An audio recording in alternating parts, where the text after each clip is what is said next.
Status है, उसके low volume में आपने वॉल्यूम के साथ सोडियम देना है, और जो यू वॉल्यूम है जिसमें वॉल्यूम नॉर्मल है, उसमें आपने सोडियम ऐसी सूरत में देना है जैसे डबल स्ट्रेंथ नॉर्मल सेलन। ये कुछ ऐसे फ्लूइड्स हैं जो पाकिस्तान में वैसे भी अदरवाइज भी फ्रीली अवेलेबल शायद ना हो। तो हमारी लिमिटेशन जब हम नॉर्मल अपने में अस्पताल में काम कर रहे हैं, तो वहाँ ये है कि हमारे पास कौन से फ्लूइड उस वक्त अवेलेबल हैं जो हम पेशेंट को दे सकते हैं। और चूंकि हमारा जो आर्मामेंटेरियम है इसमें वो काफ़ी कमज़ोर है, तो we need to be more clinically astute and identify these losses, these जो भी डेफिशिएंसीज हैं या एक्सेसेस हैं, इनको जल्दी आइडेंटिफाई करना हमारे लिए ज़्यादा इसलिए भी ज़रूरी है कि जो एडवांस किस्म के या दूसरे ऐसे बहुत सारे फ्लूइड्स, आईवी फ्लूइड्स, जब वो हमें फ्रीली आराम से नहीं मिल पाते। Then hyperkalemia etiology once again, अगर इनटेक बढ़ गई है, पोटेशियम सप्लीमेंटेशन हो गया, remember blood transfusion is a source of hyperkalemia, because जब आप ब्लड ट्रांसफ्यूज करेंगे तो आरबीसीज कुछ ना कुछ ब्रेक डाउन होंगे, उसके अंदर पहले ब्रेक डाउन स्टोर होने में भी ब्रेक डाउन होते हैं, और जो सेल है it is a very high source of potassium. तो जब आप ब्लड ट्रांसफ्यूजन करते हैं तो बेसिकली पेशेंट की पोटासियम भी इंक्रीज होती है। इसी तरह वो पेशेंट जिनको आप अमीनो एसिड्स दे रहे होते हैं, अमीनो एसिड्स ऑल्सो जब हम अमाइनोवेल वगैरह देते हैं उसमें पोटेशियम का लोड ज़रा ज़्यादा होता है। और there can be endogenous load, जब डिस्ट्रक्शन हो रही है सेल की तब भी पोटेशियम लेवल ज़्यादा होते हैं। एसिडोसिस है, हाइपरग्लाइसीमिया है, इन सब में हाइपरकलीमिया होता है। और देयर जो किडनी फंक्शन जो है वो ख़राब हो गया, जब किडनी सही काम नहीं करे, और उसमें इम्पेयर हो गई excretion, that can also lead to hyperkalemia. Then if you are using potassium sparing diuretics, or there is renal failure. Clinical manifestations once again देखिए, बहुत ये जब आप इलेक्ट्रोलाइट इम्बैलेंस देख रहे हैं तो आप देखते हैं कि बहुत सी चीज़ें बड़ी common, nausea, vomiting, colic, yes, diarrhoea होता है, हाइपरकलीमिया का कॉज भी डायरिया होता है, लेकिन इसमें भी वीकनेस पैरालिसिस है जैसे सोडियम डेफिशिएंसीज में, इसमें लेकिन साथ respiratory failure, अरिथमियाज and cardiac arrest, diastolic arrest होता है इन पेशेंट्स को। ईसीजी चेंजेस क्या क्या हो सकते हैं? एक तो जब हम भेजते हैं फ्लूइड इलेक्ट्रोलाइट, और इलेक्ट्रोलाइट की रिपोर्ट आने में देर है और आपको शक है क्लिनिकली, आप लगता है कि ये पेशेंट हाइपरकलेमिक है, तो उसका एक आसान तरीका ये है कि आप एक ईसीजी की स्ट्रिप निकाल के देख लें कि टी वेव्स कैसी हैं। ठीक है, जो टी वेव्स हैं अगर वो पीक होना शुरू हो गई हैं, इसका मतलब है कि आपका पेशेंट जो है वो हाइपरकलेमिक है। So peak T waves with flattened P waves and prolong PV PR interval बताता है कि हाइपरकलीमिया हुआ है। ठीक है, वेंट्रिकुलर फिब्रिलेशन एडवांस स्टेजेस में आती है, उस वक्त तो वैसे भी पेशेंट कोलैप्स हो रहा होता है। सो क्लिनिकली आइडेंटिफाई हो रहा है पेशेंट को, वीकनेस है, पैरालिसिस है, उसको कोलिक हो रही है, नोजिया वॉमिटिंग हो रही है, रेस्पिरेटरी फेलियर की तरफ जा रहा है, आपको लग रहा है कि पेशेंट जो है वो हाइपरकलेमिक है, इलेक्ट्रोलाइट्स भेजने में, लैब से वापस आने में देर है, तो आप एक ईसीजी की स्ट्रिप निकाल सकते हैं और उसके अंदर डायग्नोस कर सकते हैं हाइपरकलेमिया। हाइपोकलीमिया वंस अगेन इटियोलॉजी इसकी मोस्ट कॉमन इनएडिक्वेट इनटेक है। पोटेशियम देते हुए हम जब पोटेशियम को रिप्लेस करते हैं तो थोड़ा सर्जिकल फ्लोर पे, ख़ास तौर पे अपने एनपीओ पेशेंट्स पे थोड़ा सा एहतियात से देते हैं, क्योंकि आप हाइपरकलीमिया नहीं करना चाहते आपके अपने पेशेंट्स को। तो इनिशियली आपने देखा होगा पोटेशियम रिप्लेसमेंट पहले 24-48 आवर्स में नहीं हो रही होती, दैट मे लीड टू हाइपोकलीमिया, और इन पेशेंट्स को जो है ना फिर वो बाद में आईलियस वगैरह होता है। The other causes include excessive excretion है, hyperaldosteronism है, then there can be GI losses like diarrhea and renal losses like vomiting, high NG output. High NG output भी जब हमने जितनी कल परसों देखी थी ना, जितनी सिक्रीशंस है इंटेस्टाइन की, वो पोटेशियम के अंदर, उसमें पोटेशियम काफ़ी ज़्यादा होता है, तो जब वो पोटेशियम लूज हो रहा है पेशेंट हाइपोक्लेमिक होता है। वंस अगेन क्लिनिकल फीचर्स क्या है?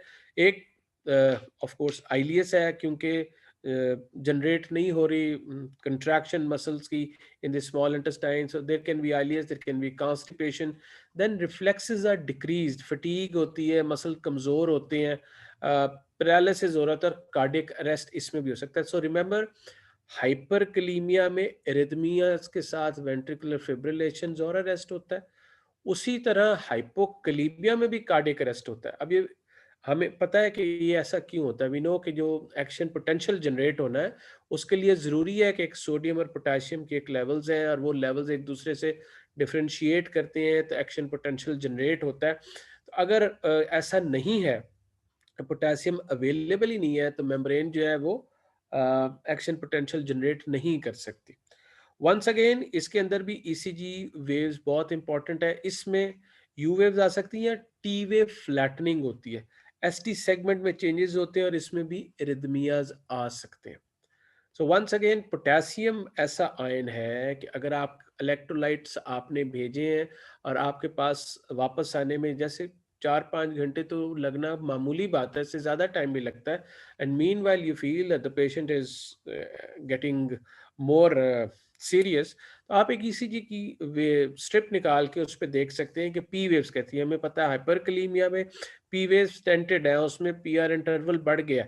इसमें टी वेव की फ्लैटनिंग होगी और एसटी सेगमेंट के चेंजेस आना शुरू हो गए और अरिथमिया आइडेंटिफाई कर सकते हैं। तो हाइपरकलीमिया के लिए हमने क्या करना होता है, हम उसको डी पोटाश करते हैं। हाइपोकलीमिया हमने हमने पोटेशियम रिप्लेसमेंट करती है। पोटेशियम रिप्लेसमेंट में एक पुराना एक टोटका है, उसको कहते हैं रूल ऑफ 40। रूल ऑफ 40 ये है कि कभी भी एक जो भी आप ऐड कर रहे हैं, जो भी ड्रिप दे रहे हैं, आईवी इन्फ्यूजन दे रहे हैं, उसमें 40 मिलीमोल से ज़्यादा ना हो किसी एक ड्रिप में। Number one, 40 drops per minute से ज़्यादा स्पीड पे ना दें। Number three, 40 ml of urine per hour patient output दे रहा हो। साफ बता ये रहे हैं आपको कि अगर यूरिन आउटपुट ठीक है, नॉर्मल है, 40 ml पर आवर से ज़्यादा आ रहा है, वो यकीनी होना चाहिए, क्योंकि रीनल फेलियर में किडनीज हैंडल नहीं कर सकते पोटेशियम लोड। दूसरे, अगर आप बहुत तेज स्पीड पे देंगे, अगर इन्फ्यूजन रेट तेज होगा, तो दैट में आल्सो लीड टू इरिथमियास। एंड 30 के एक 40 मिलीमोल से ज़्यादा किसी एक इन्फ्यूजन में ऐड ना करें, क्योंकि उसके बाद आप देखें कि कैसे पोटेशियम के लेवल्स फाइनली कैसे आते हैं, कैसे एक्स्ट्रा सेलुलर फ्लूइड में वो एडजस्ट करता है अपने आप को। देन एक बड़ा इंपॉर्टेंट ये इलेक्ट्रोलाइट है जिसको हम आमतौर पे बिल्कुल लिफ्ट नहीं कराते, ये मैग्नीशियम है। अगर अभी आप देखेंगे, मैग्नीशियम और कैल्शियम का मेटाबॉलिज्म एक दूसरे के साथ जुड़ा हुआ है। इनकी जो लेवल्स की मेंटेनेंस है वो एक दूसरे के साथ बहुत जुड़ी हुई है और इनके क्लिनिकल फीचर्स भी एक दूसरे के साथ बहुत मिलते जुलते हैं। तो हम कैल्शियम कराते हैं, कैल्शियम को रिप्लेस करते हैं, लेकिन हम मैग्नीशियम यूजली ना ये इजीली अवेलेबल है। जब तक आप स्पेसिफिकली ना मांगे, आपको मैग्नीशियम मिलता नहीं है इलेक्ट्रोलाइट्स जो आपने भेजे होते हैं। और इसको रिप्लेस करना भी उस तरह आसानी, आईवी मैग्नीशियम को भी आपने जब आप कैल्शियम को रिप्लेस करें, उसके साथ आपको मैग्नीशियम ज़रूर रिप्लेस करनी जरूर चाहिए। रिप्लेस कर। तो जो तो हाइपर मैग्नीसीमिया है, इसके क्लिनिकल फीचर्स में वंस अगेन नोजिया वॉमिटिंग। आपने देखा जितने इलेक्ट्रोलाइट इम्बैलेंस है उन सब में nausea vomiting. Then weakness, lethargy, decreased reflexes, hypotension, and it also leads to arrest. इसके ईसीजी चेंजेस क्या है? Increased PR interval with widened QRS complexes, ठीक है, एलिवेटेड टी वेव्स। तो आप देखें हाइपर मैग्नीसीमिया और हाइपर कलीमिया की चीजें एक दूसरे से मिलती जुलती हैं, एक्सेप्ट कि उसमें P wave, P for Pakistan जो है वो टेंटेड होती हैं और इसमें टी वेव्स एलिवेट होती हैं इन हाइपर मैग्नीसीमिया। हाइपोमैग्नीसीमिया में वंस अगेन आप देखें रिफ्लेक्सेस तेज हो गए, ब्रिस्क हो गए, टेटनी है, सीजर्स हैं, जस्ट लाइक जैसे हाइपोकैल्सीमिया में होता है। सिमिलरली हाइपोमैग्नीसीमिया में भी टेटनी होती है। इसके ईसीजी चेंजेस में prolonged QT and PR interval है, एसटी सेगमेंट डिप्रेशन है, and there is inversion of P waves, ठीक है, with arrhythmias. Hypercalcemia, anorexia, nausea, vomiting, abdominal pain, ठीक है ना, weakness, confusion, coma, bone pains. वो हाइपरकैल्सीमिया के लिए कहते हैं ना, bones, psychic moans and abdominal groans, ठीक है। एब्डोमेन में पेन होती है, हड्डियों में दर्द होती है और साइकिक मोन्स होती हैं। पेशेंट की लगता है ऐसे है कि पेशेंट जो है वो कोई साइकियाट्रिक इलनेस की वजह से इस किस्म की आवाज़ें निकाल रहा है। ये हाइपरकैल्सीमिया, यही फीचर्स हैं जो हम हाइपरपैराथायराइडिज्म में जब हम डिस्कस करते हैं। So anorexia, nausea, vomiting, weakness, hypertension, arrhythmias, polyuria, polydipsia, ECG changes में इसमें शॉर्ट एक्यूटी इंटरवल और प्रोलॉन्ग्ड पीआर है, ठीक है। एंड टी वे फ्लैटनिंग है, और इसमें एवी ब्लॉक्स आते हैं हाइपरकैल्सीमिया के अंदर। हाइपोकैल्सीमिया में क्या है? Once again, hyperactive reflexes, paresthesia, carpopedal spasm, जो टेटनी है, seizures and heart failure. And ECG changes include prolonged, जो पहले उसमें हाइपरकैल्सीमिया थी उसको तकरीबन आप उल्टा कर दें। मगर अहम बात कि आप देखें, चाहे पोटेशियम है, चाहे मैग्नीशियम है, चाहे कैल्शियम है, इनका बड़ा इंपॉर्टेंट रोल है एक्शन पोटेंशियल जनरेट करने में। और इसी वजह से ये जो कार्डिक मसल के रिदम का, कार्डिक मसल की फंक्शनैलिटी का, और कार्डिक मसल में जो एक्शन पोटेंशियल जनरेट होता है, जो हम ईसीजी में देखते हैं, उसके अंदर ये चेंजेस आते हैं। तो अगर हम once again I am saying this again and again, कि जब हम इलेक्ट्रोलाइट इम्बैलेंस के बारे में सोच रहे हैं, तो फिर अगर हम एक ईसीजी स्ट्रिप निकालें तो इससे बहुत से इलेक्ट्रोलाइट इम्बैलेंसेस का हमें पता लग सकता है, स्पेसिफिकली पोटेशियम का, मैग्नीशियम का और कैल्शियम का। सवाल ये है कि सोडियम के लेवल्स के अंदर हमें क्यों नहीं पता लगता, उसके अंदर कोई कार्डियक किस किस्म के इश्यूज क्यों नहीं होते, उसमें सीएनएस के इश्यूज क्यों होते हैं? तो इसका जवाब आप सोचें, जब ये डिस्कशन खत्म करते हैं तब आप इसका जवाब पेश कर सकते हैं। Then hyperphosphatemia is in impaired renal function, hypoparathyroidism, hyperthyroidism, increased cell destruction, and metastatic soft tissue calcium phosphorus complexes. ये सब they can cause hyperphosphatemia. ठीक है। जो हाइपोपैराथायराइडिज्म है, जब हाइपरपैराथायराइडिज्म होता है तो कैल्शियम लेवल्स भी बढ़ती हैं और फॉस्फेट कम होता है। जब हाइपोपैराथायराइडिज्म होता है तो कैल्शियम लेवल कम होती है और फॉस्फेट के लेवल्स बढ़ जाते हैं। Hypophosphatemia, once again, decrease intake with intracellular shift and increase in phosphorus excretion.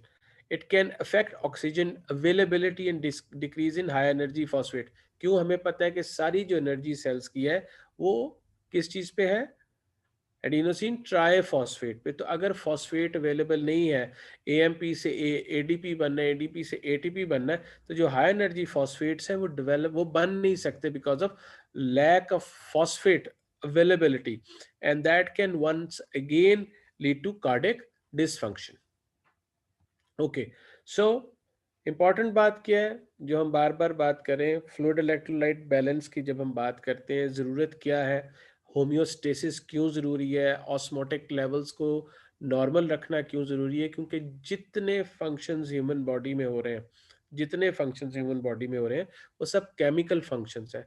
उन केमिकल फंक्शंस को काम करने के लिए ज़रूरी है कि ख़ास ऑस्मोलैलिटी पे और ख़ास कंसंट्रेशंस पे डिफरेंट ये electrically charge, osmotically charge particles होने चाहिए अक्रॉस दी मेम्ब्रेन्स, जो हमारी सेल, जो सेमी परमिएबल मेम्ब्रेन है, जो सेल मेम्ब्रेन है, और इंट्रावास्कुलर जो कैपिलरी मेम्ब्रेन है। ठीक है। और सारा काम चूंकि सेल मेम्ब्रेन के अक्रॉस कंसंट्रेशंस पे हो रहा है, तो इसलिए दोनों तरफ की कंसंट्रेशंस को जो एक जैसा रखना, इस काबिल रखना कि वो जो जहाँ पे जो जो काम उन्होंने करना है वो हो सके। और जब ऐसा नहीं होता, और जब भी ये इम्बैलेंस होता है, तो जो उस सेल का फंक्शन है, अगर वो कार्डियक सेल है तो उसका फंक्शन, अगर वो सीएनएस का सेल है उसका फंक्शन, जीआई का सेल है, उन सब के फंक्शन जो है वो डिसरप्ट होते हैं। इसी तरह जब हम फ्लूइड इलेक्ट्रोलाइट की बात करते हैं और होम्योस्टेसिस की बात करते हैं, एसिड बेस बैलेंस उसके साथ ज़रूरी है। हमें पता है कि बॉडी का जो पीएच है वो 7.35 से 7.45 के दरमियान रखती है बॉडी।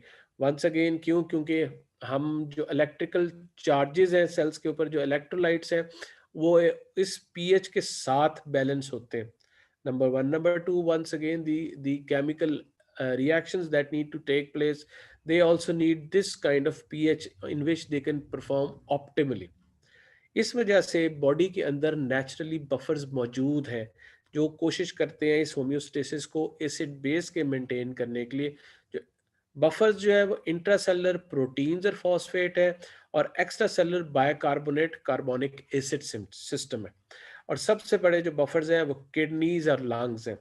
और ये जो भी हम केमिकल रिएक्शंस के नतीजे में जो एसिड्स प्रोड्यूस हम करते हैं, वो बॉडी से एक्सक्रीट करना, उनको कन्वर्ट करना और इस बैलेंस को बरकरार रखने में किडनीज और लंग्स का बहुत बड़ा फंक्शन है। तो जब हम फ्लूइड इलेक्ट्रोलाइट बैलेंस की बात करते हैं, उसके बिल्कुल साथ जो जुड़ी हुई चीज़ है वो एसिड बेस बैलेंस है। और ये जो पीएच के लेवल्स ऊपर नीचे होते हैं, उनके साथ इलेक्ट्रोलाइट के लेवल्स को भी फर्क पड़ता है, और इलेक्ट्रोलाइट के ऊपर जो चार्जेस है उनको भी फर्क पड़ता है। सो ब्रीफली, वेरी ब्रीफली हम इनकी बात करने लगे, ठीक है। Metabolic acidosis most common form of acid base imbalance है। इंक्रीज्ड एसिड इनटेक तो उस तरह से होता नहीं, but basically it is increased acid generation. Increased acid generation कब होती है? जब पेशेंट सेप्सिस में होता है, जब पेशेंट शॉक में होता है, जब टिश्यूज को ऑक्सीजन नहीं मिलती, तो वो एनएरोबिक ग्लाइकोलिसिस करते हैं, जिसकी वजह से लैक्टिक एसिड प्रोड्यूस होता है। जब पेशेंट डायबिटीज, अनकंट्रोल्ड डायबिटीज होती है, तो डायबिटिक कीटो एसिडोसिस होता है। तो जो बॉडी का जो सिस्टम है, जो कि स्लाइटली बेसिक है, 7.35 टू 7.45 की जगह जो एसिड जनरेशन है, जो कि डिफरेंट माल फंक्शनिंग्स की वजह से हो रहा है, चाहे वो माल फंक्शनिंग सेप्सिस की वजह से है, चाहे वो शॉक की वजह से है, चाहे वो पुअर ग्लाइसेमिक कंट्रोल्स की वजह से, ये सब एसिड जनरेशन करते हैं और उसकी वजह से मेटाबॉलिक एसिडोसिस होता है। There can be an increase loss of bicarbonate. अब बॉडी रिस्पॉन्ड कैसे करती है? बॉडी का काम क्या है? जब ऐसा हो रहा है तो बॉडी फॉरेन बफर्स प्रोड्यूस करती है, वो वेंटिलेशन इंक्रीज करती है। जब वेंटिलेशन इंक्रीज होती है तो कार्बोनिक एसिड कार्बन डाइऑक्साइड बन के जिस्म से निकलता है, तो एसिड को खारिज करने का तरीकाकार है। दूसरे, किडनीज जो है, जो बायोकार्बोनेट को नॉर्मली एक्सक्रीट कर रहे होते हैं, वो बायोकार्बोनेट को जो है रीअब्सॉर्ब करना शुरू कर देता है, और उसकी जगह हाइड्रोजन आयंस को एक्सक्रीट करना शुरू कर देता है। पता कैसे लगता है? हम आर्टीरियल ब्लड गैस का सैंपल भेजते हैं। हमें पता है आर्टीरियल ब्लड गैस का सैंपल भेजने के लिए जो आपकी सिरिंज है वो हेपरनाइज होनी चाहिए। आप आर्टीरियल पंक्चर करते हैं, वो रेडियल आर्टरी से भी कर सकते हैं, फेमरल आर्टरी से भी कर सकते हैं, और वो सैंपल लेके that sample has to be immediately analysed. गर्मियों का मौसम खास तौर पे हो तो आइडली उसको आइस के अंदर रख के भेजना चाहिए, और एज सून एज पॉसिबल इसका एनालिसिस होना चाहिए। नहीं तो जितनी देर लगेगी और वो ब्लड के अंदर अगर मेटाबॉलिज्म होगा तो वो करेक्ट फिगर्स आपको नहीं दे सकता। तो जब हम मेटाबॉलिक एसिडोसिस देखते हैं, आप देखें सिर्फ 3 चीजें देख रहे हैं हम उस एबीजीज के अंदर इस वक्त, जब आप एसिड बेस बैलेंस की बात करें। इसमें एक चीज देख रहे हैं पीएच लेवल्स, जो हमें पता है 7.35 टू 7.45 है, मगर जब एक्यूट अनकम्पनसेटेड मेटाबॉलिक एसिडोसिस होगा तो पीएच काफी 7 की तरफ गया होगा, इवन 7 से भी नीचे हो सकता है। और अहम तरीन बात इसमें ढूंढने की है कि जो PCO2 है वो नॉर्मल है, नॉर्मली मेटाबॉलिक एसिडोसिस, ठीक है। और प्लाज्मा बाइकार्बोनेट काफी कम हो गया। नॉर्मल प्लाज्मा बाइकार्बोनेट 26 टू 28 होता है, और ये काफी कम है। तो वो एक्चुअली वो प्लाज्मा बाइकार्बोनेट की जगह लिखते हैं BE, बेस एक्सेस। तो ये बेस एक्सेस वो माइनस में लिखी होगी, या उन्होंने उसमें लिखी होगी, बताया होगा कि बाइकार्बोनेट इतना कम है। तो एक्यूट अनकम्पनसेटेड मेटाबॉलिक एसिडोसिस में ये 3 चीजें जो अहम चीज देखने की है, पीएच कम है, लेकिन कार्बन डाइऑक्साइड नॉर्मल है, और बाइकार्बोनेट कम है। इसका मतलब है ये मेटाबॉलिक एसिडोसिस है जो अनकम्पनसेटेड है। जब कंपनसेटेड होता है तो पीएच बहुत ज्यादा कम नहीं होता, वो तकरीबन, क्योंकि बॉडी ने कंपनसेट करने की कोशिश की होती है, पीएच 7.35 से तो कम होता है, मगर 7.2 या 7.19 इस किस्म का होता है। और कार्बन डाइऑक्साइड नॉर्मल से थोड़ी कम होती है, जो हम नॉर्मल कहते हैं ना 40 टू 45 मिलीमीटर में, उस तरह से है mercury partial pressure carbon dioxide का। तो पार्शियल प्रेशर थोड़ा सा नॉर्मल से कम होता है, और प्लाज्मा कार्बोनेट भी उतनी ज्यादा मसला नहीं होता, उतना थोड़ा कम। इसका मतलब है कंपनसेशन होना शुरू होगी। कंपनसेशन कैसे की है उन्होंने?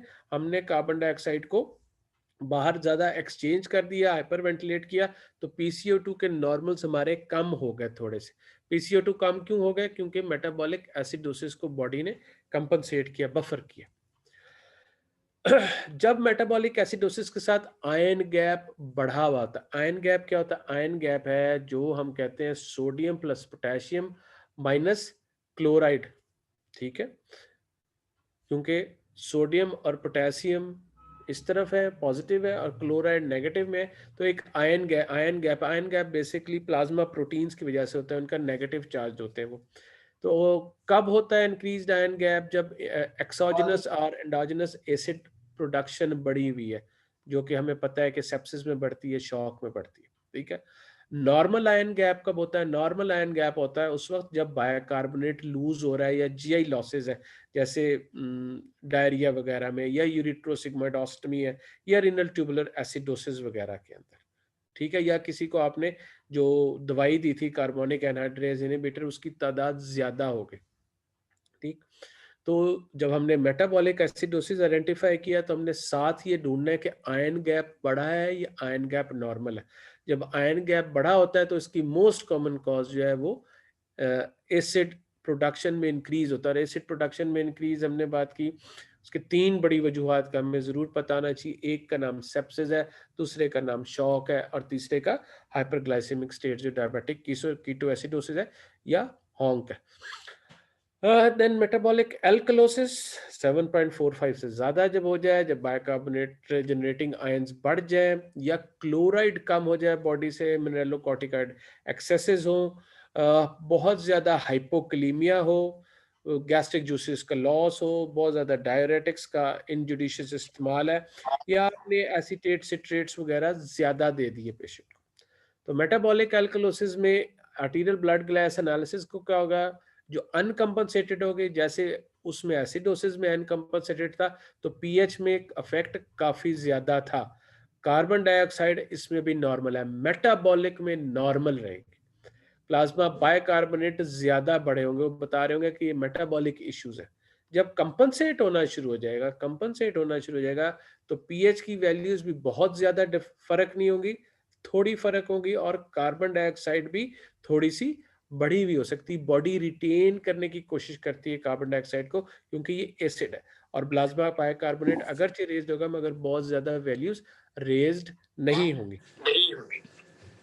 रेस्पिरेटरी एसिडोसिस, अगेन आप माइक प्लीज बंद कर लें, पता नहीं किसका खुला। ओके। हाइपोवेंटिलेशन, रेस्पिरेटरी एसिडोसिस, जब बॉडी कार्बन डाइऑक्साइड, ये रेस्पिरेटरी फेलियर में होता है। हमें पता है टाइप 1 रेस्पिरेटरी फेलियर में सिर्फ हाइपोक्सिया होता है, और टाइप 2 रेस्पिरेटरी फेलियर में हाइपोक्सिया के साथ हाइपरकैप्निया भी होता है। और ये जो हाइपोवेंटिलेशन है, उसकी वजह से हाइपरकैप्निया हो रहा है, ये किस या तो नारकोटिक्स के असर में है पेशेंट, कोई सीएनएस इंजरी या डिप्रेशन हो गया है रेस्पिरेटरी सेंटर्स का, या पल्मोनरी इशू है। पल्मोनरी इशू है जो वेंटिलेशन नहीं हो रही, जो एल्वियोलो कैपिलरी मेम्ब्रेन है वहां पे सही काम नहीं हो रहा है। It can be because of increase secretions, atelectasis, pneumonia, effusion, और it can be because of pain from injury. जो अपर एब्डोमिनल इंसिजन्स होते हैं, जो थोरैसिक इंसिजन्स होते हैं, उनके अंदर इतनी पेन होती है कि पेशेंट डर के मारे पूरा सांस नहीं लेता, वो पूरी डायफ्रैग्मेटिक एक्सकर्शन नहीं करता, क्योंकि जितनी चेस्ट एक्सपेंशन होती है उतनी उसकी पेन बढ़ जाती है। फिर जब एब्डोमिनल डिस्टेंशन होती है, आइलियस होती है, चूंकि डायाफ्राम पूरा मूव नहीं कर सकता, वंस अगेन हाइपोवेंटिलेट कर रहा होता है पेशेंट, तो रेस्पिरेटरी एसिडोसिस होता है। सिमिलरली जो एब्डोमिनल कंपार्टमेंट सिंड्रोम है, जब आपने बहुत टाइट एब्डोमेन बंद किया और वहां पे गट की स्वेलिंग है, दूसरे ऑर्गन्स की स्वेलिंग है, या किसी और वजह से डिस्टेंशन होगी, once again the reason would be poor diaphragmatic excursion. Then respiratory alkalosis, it can be secondary to alveolar hyperventilation. जब पेशेंट पेन में होता है, एंग्जाइटी में होता है, डिफरेंट न्यूरोलॉजिकल डिसऑर्डर्स है, फीवर है, ग्राम नेगेटिव बैक्टीरियमिया है, थायरोटॉक्सिकोसिस है, इन सब में पेशेंट जोर जोर से सांस ले रहा होता है। हाइपर वेंटिलेट करने से हाइपोकैप्निया हो जाता है, और इस हाइपोकैप्निया के साथ रेस्पिरेटरी एल्कलोसिस होता है, but it leads to hypokalemia, hypocalcemia with arrhythmias, and that is why आसान तरीन हल इनिशियली जब आप देखते हैं अगर पेशेंट हाइपर वेंटिलेट कर रहा है, तो उसको आप एक री रीब्रीदिंग मास्क दे देते हैं, या उसको कहते हैं कि इस लिफाफे के अंदर, इस बैग के अंदर रीब्रीद करें, तो उससे कार्बन डाइऑक्साइड थोड़ी रिटेन होती है और बेहतर हो जाते हैं अल्कलोसिस। सो ये it is just briefly about these few electrolyte imbalances and acid base imbalances. So let me find out if there are some questions. uh, Why does syndrome of inappropriate ADH secretion cause euvolemic hyponatremia? क्योंकि body फिर respond करती है, volume को ठीक रखती है, मगर volume के हिसाब से जो सोडियम होती है वो कम हो जाती है। उसके अलावा क्या है? ओके, सो देर आर, अगर इसके अलावा कोई सवाल हो तो आप मुझे वो कर सकते हैं messages. All right, so we can also discuss about I think we can also do uh, बुनियादी बातें थोड़ी सी हर्निया की कर सकते हैं अगर हम करना चाहें तो। Do we need to do, करें उसको?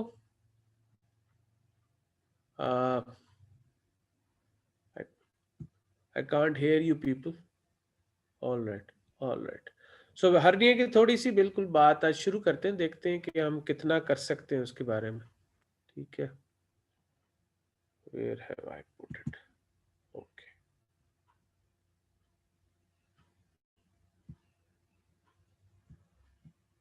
सर्जिकल एनाटमी की बात करेंगे, उसके बाद हम रिपेयर्स की बात करेंगे। तो एक बात तो ये है कि ये जो इनग्वानल हर्निया, क्योंकि ज़ाहिर है जब से इंसान है तब से इनग्वानल हर्निया हो रहा है, और जब से इनग्वानल हर्निया हो रहा है तब से उसके बारे में जो भी उस वक्त के डॉक्टर्स थे, सर्जन से, they try to do something about it. तो जो रेफरेंस है ये इजिप्शियन पेपरस का है, कोई 1500 BC के करीब का, उसके अंदर भी हर्निया का तस्करा मिलता है। और ये डिफरेंट टाइप के आप ट्रस्ट देख सकते हैं, ये जो बेल्ट्स होती हैं जो दोबारा अंदर करके हर्निया को बांध दी जाती हैं, अभी तक इस्तेमाल की जाती हैं। और पहले इसका इलाज क्या था कि जो भी स्वेलिंग थी वो उसको एक्सरसाइज कर देते थे पेशेंट को उल्टा लिटा के, और एक्सरसाइज करने के बाद ऑफ कोर्स वहाँ पे हीलिंग बाय फाइब्रोसिस होती थी। फाइब्रोसिस की वजह से वो एरिया टफ हो जाता था, सब्सिक्वेंट टू फाइब्रोसिस वो जो वीकनेस होती थी वॉल की वो ख़त्म हो जाती थी। तो हर्निया का इलाज ये था। सो लैटिन वर्ड है basically which meant rupture. Definition क्या है हर्निया की, आप सबको पता है हर्निया की डेफिनेशन है, it is the protrusion of a viscus or a part of a viscus from an opening in its containing cavity. अब ये जो ओपनिंग है, ये जो वीकनेस है, it may be a natural opening, जैसे कि एक्सटर्नल रिंग है, inguinal ring, or it can be an acquired opening like a paraumbilical hernia or a defect in the epigastrium. तो तकरीबन जनरल सर्जिकल वर्कलोड का about 10% है, और abdominal hernias में से 75% ग्रॉइन में होते हैं, और मेल्स में ऑफ कोर्स ये फीमेल से ज़्यादा हैं groin hernias. The reason is कि ज़ाहिर है मेल में जो इन्ग्वानल कनाल है और उसमें से स्पर्मेटिक कॉर्ड गुजर रही है, और फीमेल्स के इन्ग्वानल कनाल में से सिर्फ चूंकि राउंड लिगामेंट गुजर रहा है, इस वजह से इनहेरेंट वीकनेस मौजूद है मेल ग्रॉइन के अंदर। दैट इज़ वाई जो लाइफ टाइम रिस्क है वो मेल्स में 15% है, फीमेल्स में 5% से भी लेस है। अबाउट दुनिया में 2 करोड़ लोगों को सालाना सर्जरी होती है हर्निया की। 5 फेजेस में रही है। एंशंट एरिया था जिसकी हमने पहले बात की, उसके बाद हर्नियोलॉजी, लोगों को हर्निया का पता लगा और उसके बारे में उन्होंने डिफरेंट कोशिश की कोई किसी किस्म के ऑपरेशन बनाने की। Anatomic area when they identified inguinal canal, और फिर उसके बाद कुछ करना शुरू किया। लेकिन जो असल एरा है वो बसीनी से शुरू होता है, जब बसीनी ने 1881 में अपनी बसीनीज ग्रोइन हर्निया रिपेयर जो है वो पब्लिश की थी। दैट वाज द मोस्ट, आज तक दुनिया में सबसे ज़्यादा जो रिपेयर इस्तेमाल हुई है, और जितनी नॉन मैश रिपेयर्स हैं वो बेसिकली मॉडिफिकेशन जो है वो बेसिनी के हैं। मिड 20th सेंचुरी के बाद जो डिफरेंट हर्निया सर्जरी के प्रोपोनेंट्स थे, पाइनियर्स थे, उन्होंने कहा कि अगर किसी किस्म की भी आप रिपेयर करते हैं और वो जो रिपेयर है वो रिपेयर टेंशन में है, तो ऐसी रिपेयर करने का मरीज को कोई फ़ायदा नहीं। तो अब जिस एरा में आप लोग हैं, ये टेंशन लेस रिपेयर होनी चाहिए आपके हर्नियाज की। आप सर्जिकल एनाटमी देखें तो हमें पता है कि टेस्टिस जो है, जो गोनैड्स हैं, वो डेवलप कहाँ होते हैं? ऑल ह्यूमन फीटसेस आर, उनका डिफ़ॉल्ट जो है वो फीमेल जेंडर है, उन्होंने एज फीमेल डेवलप होना होता है। लेकिन depending upon the genotype, eighth intra uterine week में जब, बिकॉज जब एक्स वाई मौजूद होता है तो एक चीज़ रिलीज होती है जिसे कहते हैं MIS, मुलेरियन इनहिबिटिंग सब्सटेंस। और वो मुलेरियन इनहिबिटिंग सब्सटेंस और वो जो गोनेड है उसने अब टेस्टिस के अंदर डेवलप होना है। तो ये कहाँ पड़ा होता है उस वक्त? ये प्रिमिटिव फॉर्म में पोस्टीरियर एब्डोमिनल वॉल पे पड़ा है, तकरीबन T10 के लेवल पे। और आप देखते हैं कि जो जो टेस्टिकुलर आर्टरी की ओरिजिन जो है ना वो यहीं से होती है, T10 के लेवल से। तो अब इस टेस्टिस ने डेवलप होके नीचे जो है वो जो फॉर्म होना है स्क्रोटम, वहां तक पहुंचना है। तो उसके लिए एक चीज, एक थिकनिंग होती है जिसको कहते हैं गुबरनैकुलम, और उसके ऊपर ये टेस्टिस रोल करके इसने नीचे आना है। और ये चूंकि ये पोस्टीरियर वॉल पे पड़ा हुआ है तो पेरिटोनियम इसके सामने पड़ी हुई है। एंड देन ये अपने साथ जब ये रोल करके नीचे आता है तो जो पेरिटोनियम की एक स्लीव को साथ लेके नीचे आता है जिसे कहते हैं प्रोसेसस वेजिनैलिस। अब जो इंटीरियर एब्डोमिनल वॉल है ना, ये तीन तीन तीन मसल्स के अंदर है। ये ट्रांसवर्सस एब्डोमिनस है, ये इंटरनल ओब्लिक है और ये एक्सटर्नल ओब्लिक है। तो जो इनग्वानल कनाल है वो इन तीन मसल्स के दरमियान में से गुजर के तो स्क्रोटम तक जाती है। तो जो डीप रिंग है वो है ट्रांसवर्सस एब्डोमिनस में, और जो सुपरफिशियल रिंग है वो एक्सटर्नल ओब्लिक में। अब फर्क ये है कि जो डीप रिंग है वो एक यू शेप डिफेक्ट है ट्रांसवर्सस एब्डोमिनस में, और उसका किसी किस्म की बोनी उसके साथ कोई ताल्लुक नहीं। वेयर एज जो सुपरफिशियल रिंग है वो वी शेप्ड जो इंसर्शन है एक्सटर्नल ओब्लिक एपिन्यूरोसिस की ऑन द प्यूबिक बोन, उसमें जो ये डिफेक्ट है उस डिफेक्ट को हम सुपरफिशियल रिंग कहते हैं। और ये जो बच्चा होता है at the time of birth, ये दोनों रिंग्स एक दूसरे के ऊपर सुपर इम्पोज्ड होते हैं। The deep ring and the superficial ring are like this, which means that at birth inguinal canal उस तरह से एग्जिस्ट नहीं करती। ठीक है। एंड 1 in 40 लाइफ बर्थ जो होती है ना, मेल लाइफ बर्थ, उनका प्रोसेसस वेजिनैलिस पेटेंट होता है, और at the age of 1 year 1 in 10,000 का सिर्फ पेटेंट रह जाता है। तो टेक्निकली ये डिफेक्ट रहता है और ये हर्निया डेवलप हो सकते हैं। जो बच्चों में हर्नियाज होते हैं, जो कंजेनिटल हर्नियाज होते हैं, वो बेसिकली इस वजह से बनते हैं। तो जैसे जैसे बच्चा बड़ा होता है, हमें पता है एक्सटर्नल ओब्लिक न्यूरोसिस जो है इधर प्यूबिक बोन पे लगा है और इधर एक्सटर्नल एंटीस्पेक आइलिक स्पाइन पे लगा है, और फिर ये आगे से रोल हुआ हुआ है एपोन्यूरोसिस। तो जैसे जैसे बच्चा बड़ा होता है ये ऐसे डीप और सुपरफिशियल रिंग ऐसे बड़े हैं, ये सब बोन से लगा हुआ है। बच्चा लंबा हो रहा है, लंबा हो रहा है, एंटीरियर एब्डोमिनल वॉल लंबी हो रही है। और एडल्ट्स में इस तरह से कनाल होती है which goes forwards, downwards and medially, and depending upon the body habitus length होती है इनग्वानल कनाल की। ऑफ कोर्स लंबे आदमियों के अंदर जिनके अंदर ये गैप ज्यादा होगा उनके अंदर इनग्वानल कनाल की लेंथ ज्यादा होगी as compared to somebody who is of a short stature. तो अगर ये हम सिर्फ ये इस किस्म की एनाटमी देखें तो एक्सटर्नल ओब्लिक एपिन्यूरोसिस जो है वो उसकी रूफ भी बना रहा है और वो उसकी फ्लोर एज इनग्वानल लिगामेंट भी बना रहा है, और एंटीरियर भी उसकी जो बाउंड्री है वो बना रहा है। जो डीप रिंग है उसकी एक तरफ ट्रांसवर्सस एब्डोमिनस की आर्च है, long anterior arm of sling है, short posterior arm of sling है। ये वो स्लिंग है जो कॉन्जाइंट टेंडन की बात हो रही है। और नीचे आइलियोप्यूबिक ट्यूबक ट्रैक्ट पड़ा हुआ है। आइलियोप्यूबिक ट्रैक्ट बेसिकली क्या है, वो जिसको हम पोपार्ट लिगामेंट या इन्वायरल लिगामेंट कहते हैं। इसको हम आगे जाके ज्यादा बेहतर तौर पे समझने की कोशिश करते हैं। ठीक है। सो जो ज़्यादातर टर्म्स हम इस्तेमाल करते हैं डिफरेंट रिपेयर्स में, वो कनाल के अलावा पोपार्ट्स लिगामेंट है जिसको हम इनग्वानल लिगामेंट भी कहते हैं। डीप इनग्वानल रिंग वो डिफेक्ट है इन दी ट्रांसवर्सस एब्डोमिनस। सुपरफिशियल इनग्वानल रिंग की हमने बात की, वो इंसर्शन है of the external oblique aponeurosis. फिर हैसलबैक ट्रायंगल है, आप इस तस्वीर में देख सकते हैं, ये जो रेड मार्क की हुई है ये हैसलबैक ट्रायंगल है। ये पोटेंशियल वीकनेस का एरिया है। एक तो पोटेंशियल वीकनेस है वो यू शेप डिफेक्ट जिसको हम डीप रिंग कहते हैं। ठीक है।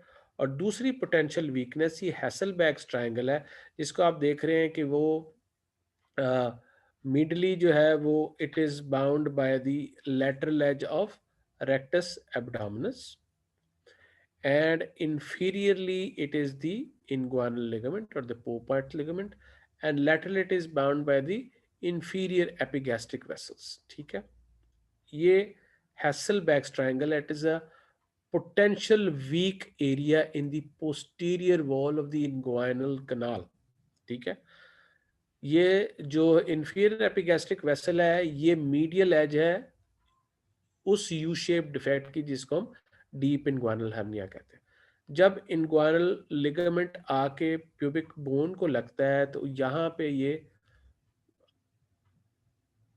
जो प्यूबिक थिकनिंग है और ये कूपर्स लिगामेंट कहलाता है।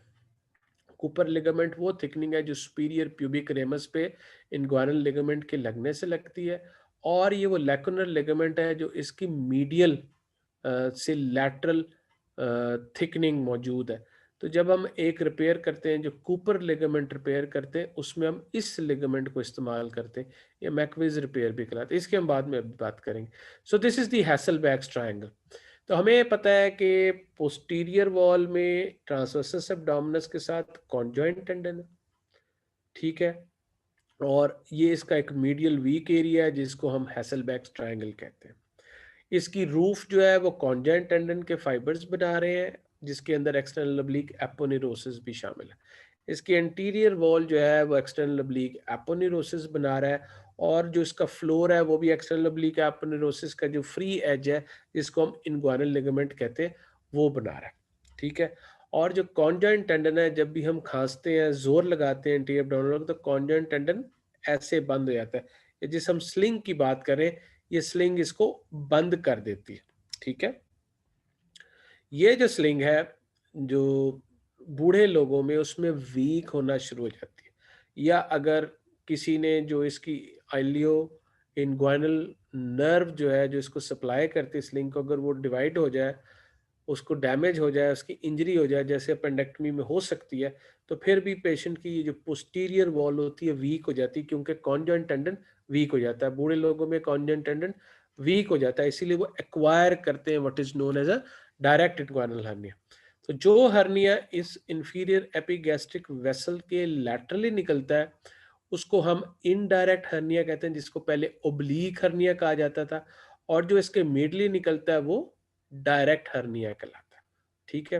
तो आइडली इनडायरेक्ट हर्निया यंगर लोगों में होता है क्योंकि वो जो डीप रिंग की वीकनेस की या उसके बड़े होने की या प्रोसेसेस वेजिनालिस की वजह से बनता है, और जो एक्वायर्ड हर्निया होता है वो इस एरिया की वीकनेस की वजह से होता है। ये हम बात करें जब हम इनग्वायरल लिगामेंट को एंटीरियरली देख रहे हैं, आगे की तरफ से देख रहे हैं, तब ये होता है। जब हम इनग्वायनल कनाल को इनग्वायनल एरिया को आगे से देखते हैं तो वो ऐसे नजर आता है, और जब पीछे से देखते हैं पोस्टीरियरली तो वो ऐसे नजर आता है। अब हम पोस्टीरियर देख रहे हैं, और ये इसलिए जानना जरूरी है कि ये वो कॉन्सेप्ट है जिसे हम कहते हैं मायोपेक्टिनियल ओरिफिस ऑफ फ्रुचार्ड की बात हम कर रहे हैं। ये मायोपेक्टिनियल ओरिफिस ऑफ फ्रुचार्ड है, और इसके अंदर आप देख सकते हैं कि सारी जो वीकनेसेस ग्रॉइन की हैं वो यहाँ से होती हैं। जो फेमरल हर्निया है वो medial to the femoral vein वो यहाँ से डेवलप होता है। जो डायरेक्ट इनग्वाइनल हर्निया है वो ये हैसलबैक्स ट्रायंगल से होता है, और जो डायरेक्ट हर्निया है वो इस डीप रिंग से होता है, ठीक है। ये हम पोस्टीरियरली इनग्वाइनल कनाल को देख रहे हैं, ये सारा जो है ये कहलाता है मायोपेक्टिनियल ओरिफिस ऑफ फ्रुचार्ड, ठीक है, जिसके नीचे ये पेक्टिनम है यानी कि बोन है, और ये बाकी सारे मसल्स हैं, ठीक। और इसको बीच में से डिवाइड किया, ये इनग्वाइनल लिगामेंट जा रहा है। तो इनग्वाइनल लिगामेंट के नीचे से क्या गुजर रहा है, फेमरल आर्टरी और फेमरल वेन, या external iliac artery and external iliac when, और यहाँ से इनग्वाइनल लिगामेंट के नीचे से जो हर्निया होता है वो फेमरल हर्निया। इनग्वाइनल लिगामेंट के ऊपर से क्या गुजर रहा है, स्पर्मेटिक कॉर्ड गुजर रही है, ठीक है, जो टेस्टिकुलर वेसल्स हैं उसके अंदर, और वास डेफरेंस है, और इसके ऊपर से और क्या चीज गुजरी, इंफीरियर एपिगैस्ट्रिक वेसल्स की ब्रांचेस। तो ये मायोपेक्टिनल ओरिफिस जो है ना that is the potential weak area.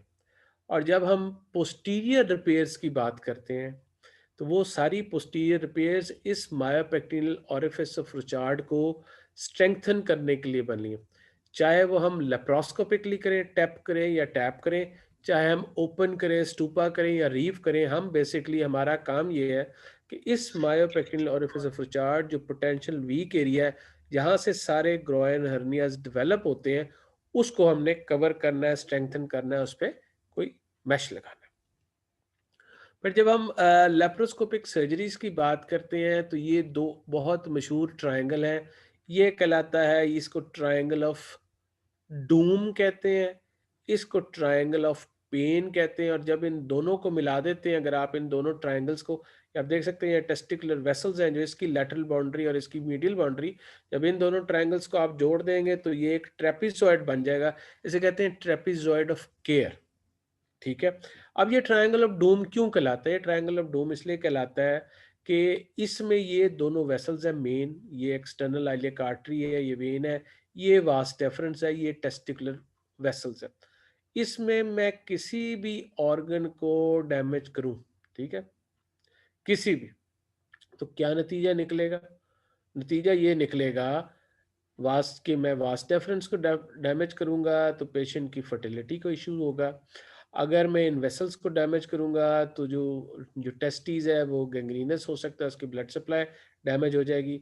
या मैं इन वेसल्स में से किसी को करूंगा तो ब्लीडिंग होना शुरू हो जाएगी। तो ये ट्रायंगल ऑफ डूम है, इसीलिए कहलाता है। इधर ट्रायंगल ऑफ वेन इसलिए कहलाता है कि यहाँ पे ये सारी नर्व्स है, ये फेमरल नर्व जा रही है, इसके नीचे से ये लैटरल फेमरल कुटेनियस नर्व है, एंटीरियर फेमरल कुटेनियस नर्व है, फेमरल ब्रांच ऑफ जेनिटोफेमरल नर्व है। तो यहाँ पे अगर मैं डायसेक्शन करता हूँ, इनको डैमेज करता हूँ, या जब मैं अपने मैश को क्लिप करता हूँ, मैश को यहाँ पे लगाता हूँ, टैक लगाता हूँ, तो अगर मैं इस नर्व में टैक लगा दूंगा तो वो मुतवातर मरीज को पेन रहेगा, उसका पेन ठीक नहीं होता। सो इसको ट्रायंगल ऑफ पेन कहते थे, इसको ट्रायंगल ऑफ डूम कहते हैं। अब इन दोनों को मिला के कहा जाता है ट्रेपीजॉइड ऑफ केयर। बाउंड्रीज आपको पता है, इसकी मिडिल बाउंड्री वास डेफरेंस है, लेटरल बाउंड्री जो है इसकी वो गोनेडल वेसल्स है, और ये नीचे पेरिटोनियल एज है, जो हम पेरिटोनियम को जब हम टैप करने में उसमें जब हम नीचे को डायसेक्ट करके लेके जाते हैं। इसकी मीडियल बाउंड्री बनती है पेन की फ्रॉम टेस्टिकुलर वेसल्स। जो इसकी इंफ्रोलैटरल है वो इनग्वानल लिगामेंट इसकी बाउंड्री बना रहा होता है। जो इसकी लैटरल बाउंड्री है वो भी वंस अगेन रिफ्लेक्टेड पेरिटोनियम की boundary. So this is the trapezoid of care. Important बात क्या है? इंपॉर्टेंट बात जो है वो ये है कि हम जब एंटीरियर बात कर रहे हैं तो उसका क्या मतलब है, जब हम पोस्टीरियर बात कर रहे हैं तो उसका क्या मतलब है। दो एंटीरियर रिपेयर्स, सारी जो मोस्ट कॉमन रिपेयर्स है वो एंटीरियर रिपेयर्स है, चाहे वो लैकेंस्टीन मैश हर्नियोप्लास्टी है, वो बसीनी है, वो मलोनीज डान है, वो हॉलस्टेड है, जो भी रिपेयर है, डसाडा वगैरह। लेकिन जो पोस्टीरियर है, अगर वो लेप्रोस्कोपिक है तो वो टैप है टोटली एक्स्ट्रा पेरिटोनियल, या वो टैप है ट्रांस एब्डोमिनल प्री पेरिटोनियम, या वो ओपन अगर है तो वो स्टूपास कहलाती है, या अगर वो बायलैटरल है और अगर वो यूनिलैटरल है तो वो रीव्स कहलाती है। इसी तरह जो स्पर्मेटिक कॉर्ड है, स्पर्मेटिक कॉर्ड का हमें पता है कि इसमें तीन आर्टरीज हैं, टेस्टिकुलर आर्टरी है, वास की आर्टरी और क्रिमिस्टेरिक आर्टरी है, जिनकी तीनों के ओरिजिन्स डिफरेंट है। इसी तरह इसमें तीन अदर स्ट्रक्चर्स हैं, वास डेफरेंस है, पेम्पिनिफॉर्म प्लेक्सस ऑफ वेन्स है और लिम्फेटिक्स है। और इसमें तीन नर्व्स हैं, ilioinguinal nerve on the spermatic cord होती है, अंदर नहीं होती, कवरिंग्स के बाहर पड़ी होती है। सिंपैथेटिक फाइबर्स होते हैं, अलबत्ता इसके कवरिंग्स के अंदर जेनिटोफेमरल, और इसकी तीन कवरिंग्स होती हैं। एक्सटर्नल स्पर्मेटिक फेशिया, जो कि ये जब गुजरती है एक्सटर्नल ओब्लिक एपोनेरोसिस, एक्सटर्नल रिंग से डीप बाहर निकलती, तब इस पे एक्सटर्नल स्पर्मेटिक फेशिया आता है। जब ये इंटरनल ओब्लिक मसल से गुजरती है तो इस पे वो क्रेमस्टेरिक फेशिया या मिडल स्पर्मेटिक फेशिया आता है, और जब ये ट्रांसवर्सस एब्डोमिनल से गुजरती है तो इंटरनल स्पर्मेटिक फेशिया आता है। इसका मतलब है कि जब मैं इन्ग्वानल कनाल को खोलता हूँ, एक्सटर्नल ओब्लिक अपोनेरोसिस को मैंने खोला और मेरे सामने कॉर्ड पड़ी है, तो कनाल के अंदर इसके अंदर कितने फेशियाज होंगे, इस पे कितनी लेयर्स होंगी? There would be two layers, the cremasteric layer and the internal spermatic fascia. क्योंकि इसकी जो तीसरी लेयर है वो उस वक्त आती है जब ये सुपरफिशियल रिंग से बाहर निकलती। सो आई स्टॉप हेयर। अगर आप लोग चाहते हैं कि हम तफसील से रिपेयर्स की बात करें तो हम फिर रिपेयर्स की बात करेंगे नेक्स्ट क्लास में। बुनियादी बातें हर्निया की बेसिकली ये हैं, रिपेयर्स इस पे बेस्ड है। We can talk about repairs in detail if you want me to, please let me know. Number one. Number two, दूसरी अहम बात यह है कि मेरा ख्याल है नेक्स्ट टाइम हम स्मॉल इंटेस्टाइनल ऑब्स्ट्रक्शन की बात कर लें, अगर हमें रिपेयर्स नहीं करनी या रिपेयर्स करने के बाद उसकी बात कर लेंगे। जो मैंने सवाल ये पूछा था कि एस ईसीजी चेंजेस सोडियम के लेवल्स में क्यों नहीं आते, ये किसी ने सवाल पूछा। Why does syndrome of inappropriate ADH causes euvolemic hyponatremia. तो बेटे ये आपने मुझे ढूंढ के बताना है एंटी डायूरेटिक हार्मोन क्या करता है बॉडी के अंदर। वो पानी को रोकता है, वो किस को रोकता है, डिस्टल कन्वोल्यूटेड ट्यूबुल में किस चीज की एब्जॉर्प्शन को नेफ्रॉन में रोकता है। जब वो रोकता है तो उसके बाद क्या होगा, हाइपोनेट्रीमिया क्यों हो रहा है। यू वोलेमिया तो है लेकिन हाइपोनेट्रीमिया सोडियम इटसेल्फ के लेवल को फर्क नहीं पड़ा, पानी के लेवल को फर्क पड़ा है। और बॉडी के लिए नया नॉर्मल वो है जो ब्रेन जिसने हमें बताना है कि हमारा होम होम्योस्टेसिस किस चीज पे, वॉल्यूम का होम्योस्टेसिस किस चीज पे है, वहां से प्रॉब्लम हो रही है, वहां से इनअप्रोप्रिएटली एंटी डायूरेटिक हार्मोन निकल रहा है जो पानी को ज्यादा रोक रहा है। तो अगरचे एक्स्ट्रा सेलुलर फ्लूइड का वॉल्यूम जो है वो तो नॉर्मल है, मगर उसके बावजूद टोटल बॉडी वाटर की कंसंट्रेशन फर्क हो गई है। लेकिन इसका सही जवाब जो है ना आपने मुझे ढूंढ के देना है, जिन्होंने भी किया। मैं कि ईसीजी चेंजेस सोडियम इम्बैलेंस में क्यों नहीं होते, ये सवाल आप मेरे से वापस पूछ रहे हैं। मेरा सवाल मेरे से वापस पूछने की इजाजत नहीं है, ये आपने मुझे ढूंढ के बताना है। It is as well. So once again thank you very much and see you hopefully next time. Thank you. Ahmad, ये आपने रिकॉर्ड तो नहीं किया? सर किसी स्टूडेंट ने रिकॉर्ड किया है, वो उनसे मैं रिक्वेस्ट कर लेता हूँ, वो फिर दे दें फिर मैं अगर सेंड कर पिछला दूँ। भी किसी ने रिकॉर्ड किए हुए हैं तो वो हमसे कर लें तो मैं उसको अपने वो गूगल क्लासरूम पे उस पे शेयर कर लूंगा। ये फ्लूइड इलेक्ट्रोलाइट की दोनों प्रेजेंटेशंस मैंने गूगल क्लासरूम पे शेयर कर ली।